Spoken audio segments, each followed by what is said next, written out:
In this session, we'll be configuring ISE to support EasyConnect. EasyConnect uses Cisco's passive ID capabilities to allow ISE to view Windows domain logon events via the Windows Management Interface. And then with that, we can authenticate and authorize users that are on wired domain computers without using 802.1x to authenticate them. Okay, to start, we'll look at the Passive ID Work Center. Passive ID interacts with our Windows domain join point, and we'll see our domain demo.local listed as a provider under Active Directory. And then by selecting this, our domain, and then passive ID, we'll get notified that passive identity needs to be activated on at least one node in the deployment to access this page. So passive ID not currently running, we need to turn that on within our deployment. By clicking on that shortcut, it takes us quickly to the deployment screen. Click on our ISE1 node, and we can see passive identity is a service that runs under a policy service node, and we need to have that active on at least one node. So we're doing this on our single node within the lab, and then we'll save that. Now, in order for those pages to actually come up, we need to see the service actually running.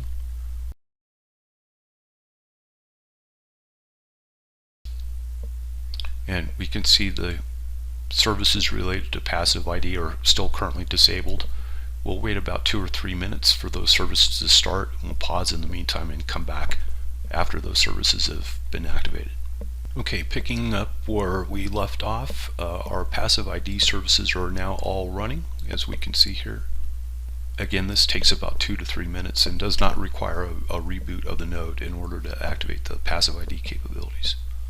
We'll go back into ISE and look at our passive ID providers, again based on our existing Active Directory join points. And now when we click on passive ID, we should see that we can modify and add passive ID domain controllers. We'll add a DC, and this brings up what we have available for listed domain controllers within ISE. One of these is kind of adapted and added, and one is the one that we're actually using for our join point. We can get a little peek at the IP addresses there. So we want the first one on the list. We get an OK message and indicated that we need to make sure and edit the credentials to make sure they're correct for interaction with WMI.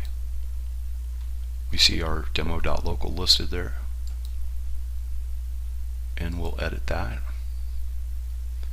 and see information provided, everything but the password, so we'll supply that, and we'll do configure next to WMI.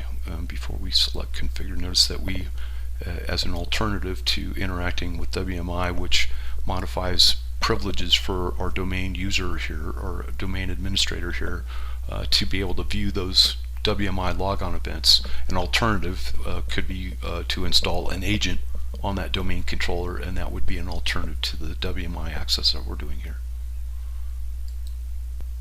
And we get information that we've successfully configured, interacted with that domain controller, and then we'll do a test. And we see that we have a valid connection established successfully, interacting with the Windows Server version, NetBIOS names, and we're able to query for history events as needed.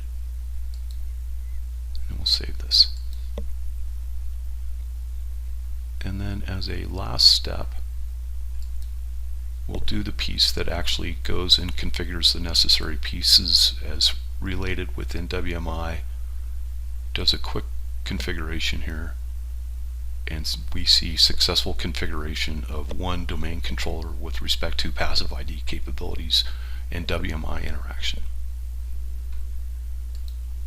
Okay, that's our first step for interacting with WMI on a domain controller on behalf of the ISE EasyConnect solution, which allows users that are on wired domain computers to authenticate without utilizing 802.1x, that we're instead authenticating directly to the domain controller. ISE views that logon events and then can provide an authorization policy based on that event.